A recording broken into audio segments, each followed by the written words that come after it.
Hey guys, my name is TheEpicAlec, and this is not a typical upload really, because, well, I'm making an announcement for the next upcoming series to my channel, and I wouldn't normally do this, but seeing as it is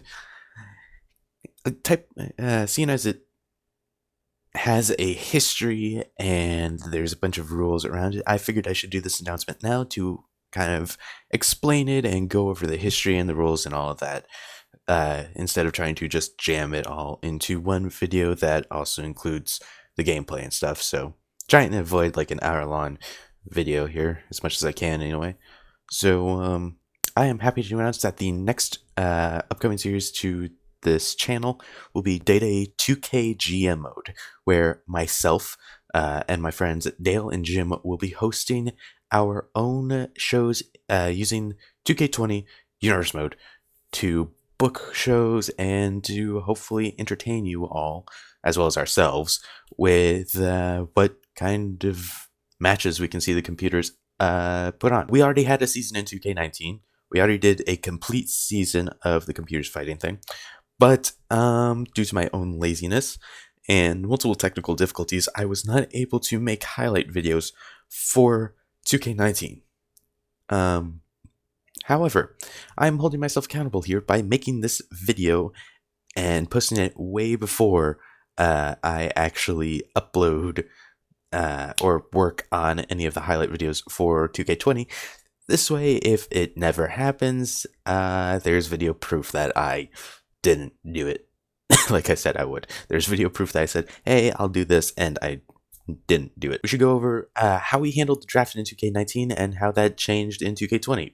We kept pretty much the same basics for 2K19. We started with a competition between myself, Dale, and Jim to earn our draft picking order. We were allowed to draft 30 men and 15 women, with tag teams and factions being able factions up to 5 people being able to be drafted in one spot. If the faction exceeded the number of 5 people, you would have to split them up the best you could. So, like, say, Bullet Club you would not be able to draft all of Bullet Club in one spot. In 2K20, we changed that though.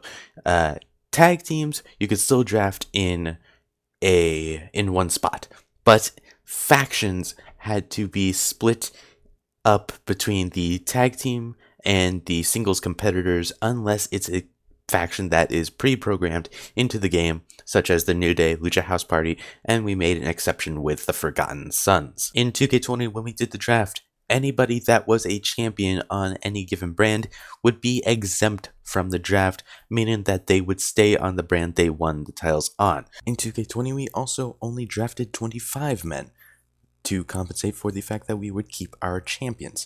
However, we did stick to 15 women's draft picks. On top of the draft, we also decided to have it so that we could sign up to 5 free agents at the beginning, while also earning free agent signings as the season progressed through in-game competitions, as well as we were able to sign 3 rookies in the beginning. Rookies being cause that we ourselves would make and kind of build up from there. They had to be a 70 overall at the beginning. However, with every match they won, they would get a +1 added to their overall. If it was a good match, they would get an additional +1, and if they won a championship, they would get an additional +2. The free agent signings and the rookie signings were able to be traded to other brands if somebody wanted them. We had quite a few rookies, mostly from Raw. We had Alec Byers, Gary Gates, Lightning Kendrick, DJ Steidel, Cassidy Williams, Shade, and Amber Winters. We don't talk about the other 2 rookies that I made because they got released before the season even ended. So in 2K19, unexpected stars were actually made, with the likes of Darby Allin holding the United States Championship for a total of 9 months, with Cedric Alexander becoming the Universal Champion for Raw. Heath Slater, through a challenge we had in the game, would beat the likes of Drew McIntyre, Hulk Hogan, and others. even winning championships such as the Universal Championship and the NXT Championship. Candice LeRae would become the ace of SmackDown, even winning the SmackDown Women's Championship before dropping it at WrestleMania. Alliances were formed in 2K19 with the rookies from Raw, Alec Byers, Gary Gates, and Lightning Kendrick, teaming up to make the Golden Aces, with Shelton Benjamin joining them along the way. And almost all of them would hold championships, with Alec Byers winning the World Heavyweight Championship and Gary Gates and Lightning Kendrick winning the Raw Tag Team Championships. DJ Styles, Ezekiel Jackson, Ryback, and Wade Barrett would form the core for a brief period in time before it would eventually splinter, leading to Styles teaming up with Braun Strowman to form the Monsters Among Men to win the Dusty Rhodes Tag Team Classic and the NXT Tag Team Championships.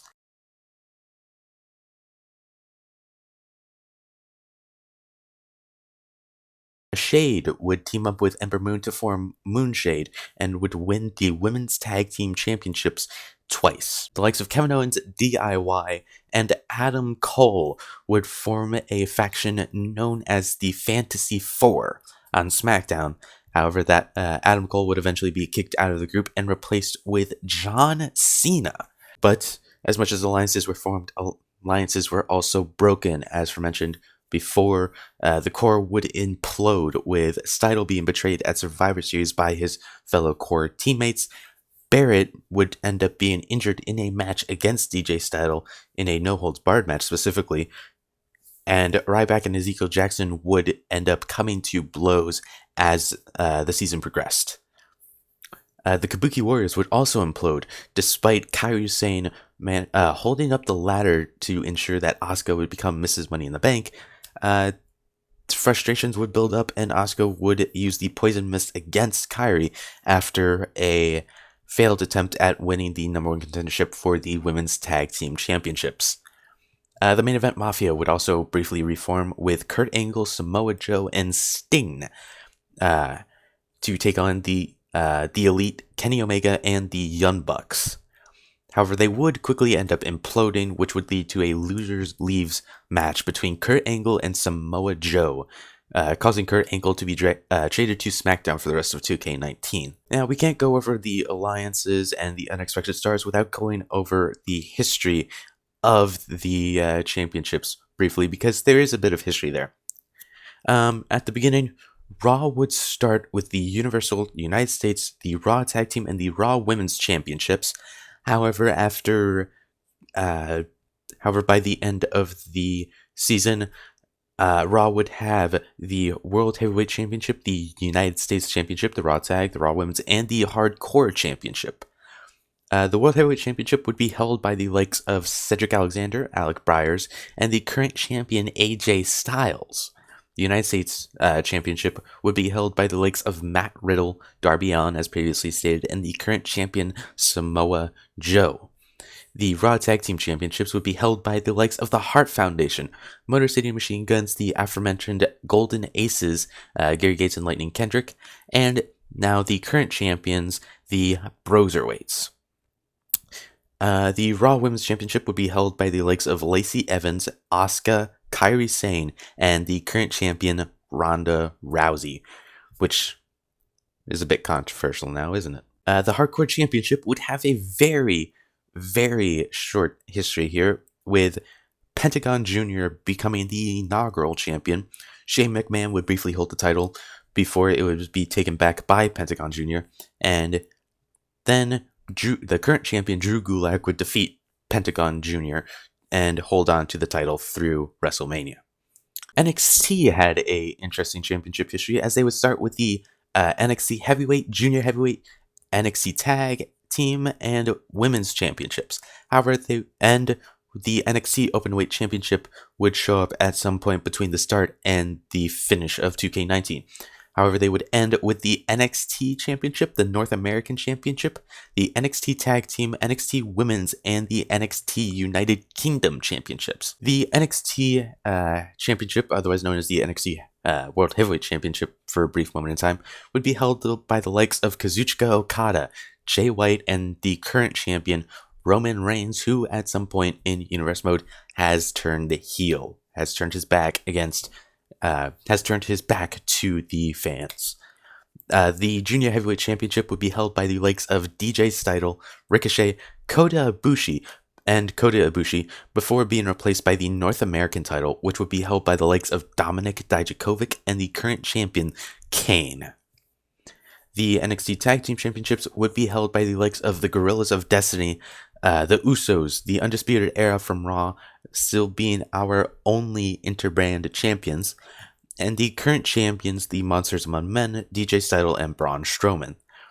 The Women's Championship would be held by the likes of Bayley, Mickie James, Beth Phoenix, and the current champion, Cassidy Williams. The NXT Openweight Championship would be held by the likes of Bobby Lashley and Kota Ibushi before being replaced by the United Kingdom Championship, which would be held by the winner of the King of the Ring, King Bolton,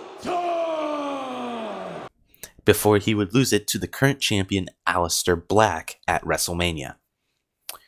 SmackDown would be the only brand to not replace any of their titles, starting and ending with the Day-Day Intercontinental, SmackDown Tag Team, and SmackDown Women's Championships, and along the way they would pick up the European Championship at some point in between the start and the finish. The WWE Championship would be held by the likes of John Cena, Finn Balor, Elias, and the current champion Seth Rollins, who recently defeated John Cena at WrestleMania to become the champion. The Intercontinental Championship would be held by the likes of Baron Corbin, Chad Gable, Jason Jordan, Luke Harper, and the current champion Cesaro. The Tag Team Championships would be held by the New Day and the current champions, the Street Profits, which should really tell you how long the New Day ended up holding on to those titles. The New Day held on to the titles longest. I'll say that. The New Day held on to the titles longest. The Street Profits kind of just stole it towards the end up. The Women's Championship would be held by the likes of Sasha Banks, Candice LeRae, and the current champion, Nia Jax. The European Championship, which would debut late, would be held by the likes of Kevin Owens, Adam Cole, Luke Harper, and the current champion, Kofi Kingston. There was also interbrand titles such as the previously mentioned Women's Tag Team Championships and the retired 24/7 Championship. The 24/7 Championship would be defended every week on its host's brand. So if SmackDown had the title, they had to book a 24/7 title match every week. And that would lead to a numerous amount of people holding the title, including the likes of Elias, X-Pac, Shinsuke Nakamura, Jeff Hardy, and both the first and last 24/7 champion, Luke Harper. The Women's Tag Team Championships would be introduced at Money in the Bank in a interbrand ladder match, which would lead to the Iconics being the inaugural champs, before the title would then be held by teams like Moonshade from Raw, Team Kick from NXT, and then the current champions from NXT, the Divas of Doom. And with the brief history lesson on our universe mode out of the way, I will be doing live streams where we will be doing Raw, SmackDown, and NXT, and maybe even the pay-per-views. I'm saying this now in case I end up having to cut out matches because the stream quality just got so bad because my internet is crappy. If you are lucky enough to actually catch one of the live streams, feel free to join. The chat will most likely be turned off because I am streaming directly from my PS4, which is why the stream quality can be really crappy sometimes. But because I'm streaming from my PS4, at the top right, there would be a watermark whenever somebody would join or say something in the chat, which is really annoying, and I wish that would not be a thing, but it's a thing. And since it's a thing, I cannot have the chat turned on. The streams will be on YouTube unless at some point I decide to switch over to Twitch, which you can follow me at TheEpicAlec, same as YouTube, at twitch.tv/TheEpicAlec. I will leave a link in the description just in case I do decide to stream to Twitch. While you're down there, if you want to follow me on any of my other social medias, Instagram, Twitter, or you want to join my subreddit, the links are also in the description down below. Like I said, I cannot wait for you guys to see this. Hopefully it'll be good. But yeah, I will see you guys later.